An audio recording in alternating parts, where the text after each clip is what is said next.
Hello, I'm Jonathan, and here we are with... Mr. McFarland. Okay, Mr. McFarland, what do you teach? I teach world history, Okay. 9th grade and 10th grade. What got you into teaching history? I've always liked history, going back to a very young age, probably from both grandparents, grandfathers actually, just hearing stories of the 1930s, World War II, Civil War. They both bought me books on the Civil War, National Geographic magazine, so it's been a constant throughout my life. Do you find it important to teach children about history? Yeah, absolutely important.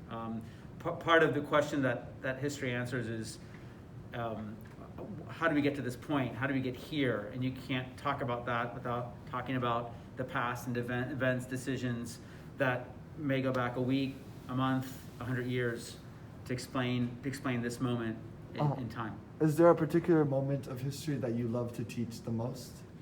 I enjoy 19th century and 20th century history.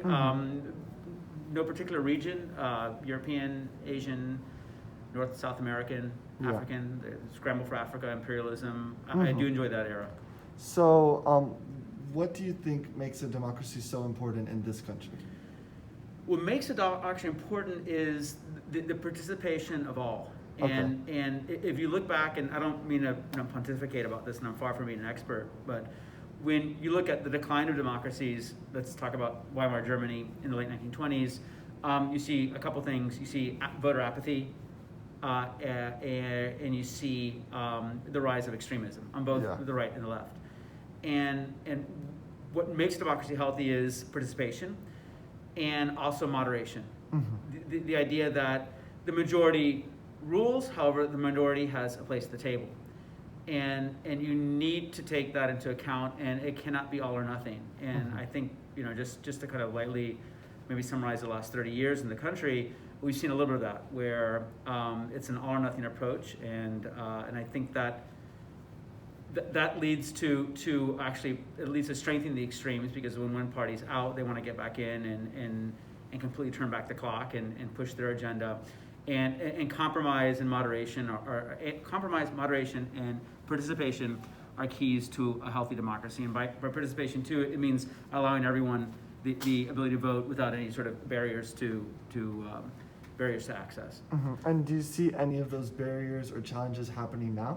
I do, and I don't want to. Like I said, I don't want to be partisan about it. I think it's important to have a conversation without turning people away from the conversation table.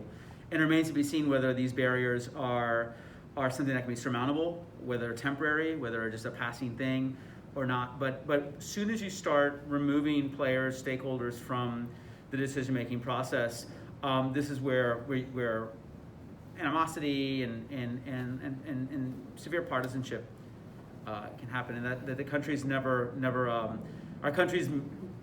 The Constitution and the institutions are based on conversation, moderation. I mean, you have, going back to like the 80s, you have President Ronald Reagan, a Republican, Speaker of the House Tip O'Neill, a Democrat, after a long night having a conference about a bill, having a glass of whiskey with each other. And that's the way it should be, and I'd like to see the country kind of pull more to that style of politics. Okay, what are some of the steps do you think that we can take to reach that? One thing is listening, understanding that both parties need to do that.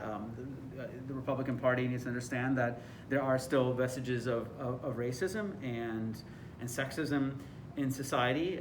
The Democratic Party, and I mean mainly the right wings of these two parties, the right wing of the Republican Party, left wing of the Democratic Party, needs to understand that there are some issues and concerns that rural voters have, that non-traditional Democratic voters have, that need to be listened to, whether that's Second Amendment rights or economic issues, and like I said, the same is true on the other side of the aisle.